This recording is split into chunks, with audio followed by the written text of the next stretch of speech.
परमात्मा ही हमें गाइड करते हैं, परमात्मा ही हमें हर प्रकार की यहाँ जीने की प्रक्रिया सही बताते हैं।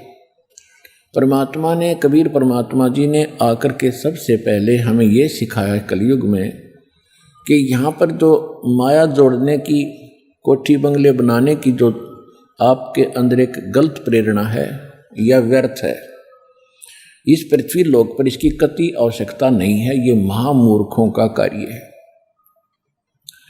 और जब तक हमें सत्संग नहीं मिलता तो हम उसी को सबसे उत्तम मान रहे होते हैं।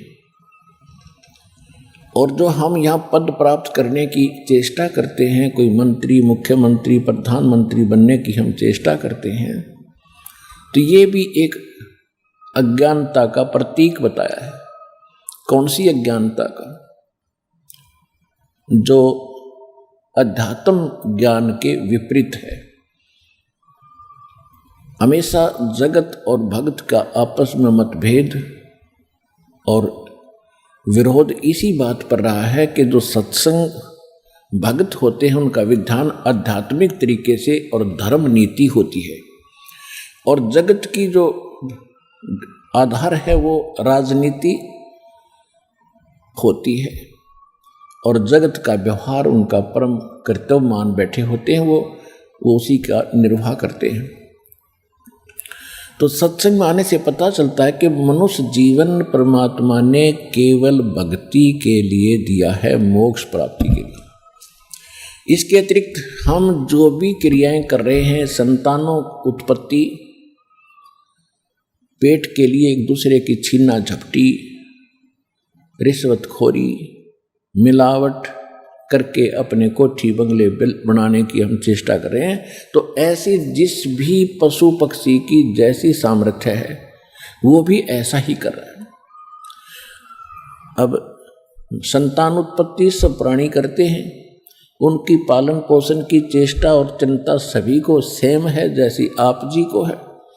और आपने देखा होगा कि बैया पक्षी होता है, बैया पक्षी कितना गजब का घोंसला बनाता है और कैसी उसको बुद्धि दी है, किस प्रकार वो सेटिंग करता है, कैसे अपने अंडों को रखने के लिए उसके अंदर छोटे छोटे घास के तिनके, ना उसके पास सुई है, ना धागा है, ना कोई इंस्ट्रूमेंट है, और कैसे बना लेता है अपने चोंच से।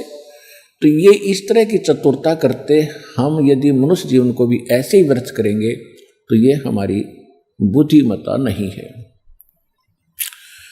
इसके लिए हमने परमात्मा प्राप्ति करनी है इस मनुष्य जीवन से, और परमेश्वर ने आकर के एक साधारण नागरिक का भी एक रोल किया, भूमिका की, कि सभ्य समाज और सभ्य नागरिक कैसा होना चाहिए।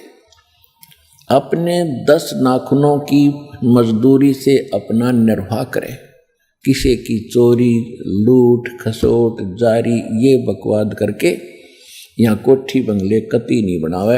ये पाप का मूल कारण है। यहाँ रहने के लिए हमने, परमात्मा ने बताया है कि कबीर घर तो 3.5 हाथ भाई घना पौने 4, और कहाँ चढ़ावे मैडिया तो लंबी भीत उसार। के भोले प्राणी, कहाँ लंबी लंबी द्वारें मना करके तू प्रभु अपनी प्रभुता दिखा रहा है। ये समय मनुष्य जीवन का ऐसे बर्बाद करने का नहीं है। भक्ति करो, और मकान तो इतना ही काफी है। घर तो 3.5 हाथ घना तो पौने 4। प्रत्येक मनुष्य की अपनी अपना शरीर, प्रत्येक मनुष्य का अपना शरीर अपने 3.5 हाथ का होता है। ये जो हाथ यहाँ से लेकर कोहनी तक है, इसको 1 हाथ बोला है। ये मेजरमेंट के लिए है। प्रत्येक प्राणी का 3.5 हाथ का शरीर है। तो परमात्मा कहते हैं आपने चाहे 4 कमरों की कोठी बना ली और ऊपर नीचे 8 कमरे बना लिए, एक ही कमरे में एक कोने में एक चारपाई के ऊपर आपने विश्राम करना होता है, बाकी शेष आपका व्यर्थ है। तो क्या बताते हैं भाई, घर तो 3.5 हाथ, और गणा तो 4.25, ज़्यादा चाहता है तो 6 इंच और बढ़ा ले उसने 4 इंच। कहने का भाव ये है कि मिनिमम कम से कम ये मकान आदि के ऊपर आप समय व्यर्थ कम से कम व्यतीत करो, लगाओ, और ज़्यादा समय परमात्मा की भक्ति में, परमात्मा की चर्चा सुनने में और अपने सतलोक जाने की हमेशा टेंशन बनी रहे।